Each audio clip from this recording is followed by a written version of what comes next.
significant difference between the intensive culture and natural growth, whether the animal itself, nutrition intake, or external environment, which are totally different. Studies have shown that providing beneficial substances for intestine is one way to reduce this ontological variation.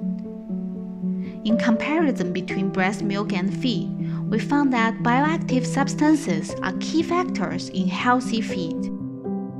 Therefore, from the role of various additives we use for the intestine, additives are developing in the direction of using green, safe, immune-promoting, and endogenous bioactive substances. Healthy gut is embodied in three aspects: digestion and absorption ability of nutrients, high efficiency and low consumption of immune ability to exogenous antigens, and a stable microecology. Among them, as an important means to identification, the establishment of immune ability is particularly important. However, intensive culture faces many problems. Firstly, reduction of intestinal microbiota diversity after breast milk being converted to feed. The risk of colonization of pathogenic microorganisms increased.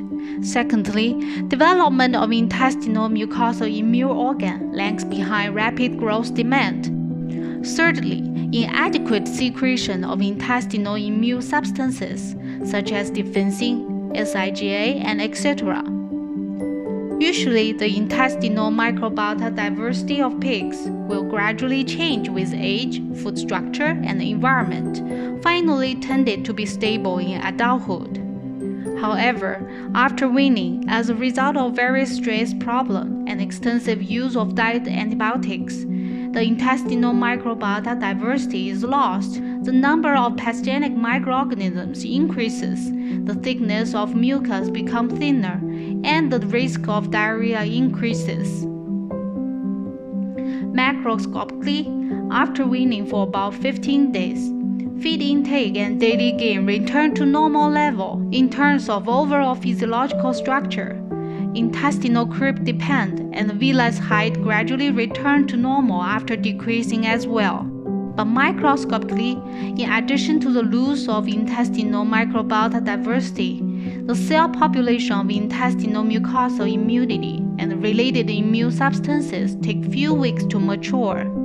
Antimicrobial peptides in the gut, beta-defensin for example, plays an important role in managing microbial community, promoting the secretion of defensin and regulating mucosal immune response.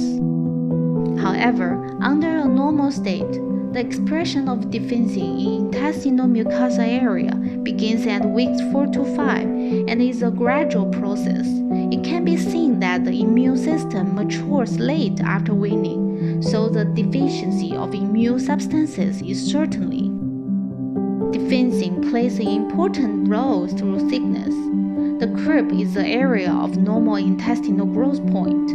Normally, the intestinal tract guarantees low microbial concentration in this area by mucus and niche.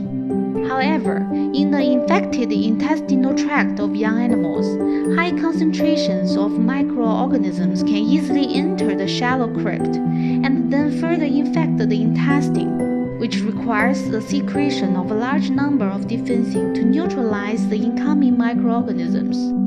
In the attacking toxin experiment of Salmonella, studies have shown a positive correlation between beta-defensin concentration and resistance to microbial infections, whether in vitro or in vivo. Moreover, it can be seen from in vivo experiment that defensin is usually expressed in large quantities in the anterior segment of the small intestine jejunum after infection, which also indicates the importance of defensin in the early infection. Intestinal immune development in natural state cannot meet the needs of rapid growth of animals under intensive condition, especially those demands caused by drastic changes of intestinal microecology. So the addition of external immune substances, such as defensin, to feed young or subhealthy animals can reduce the difference.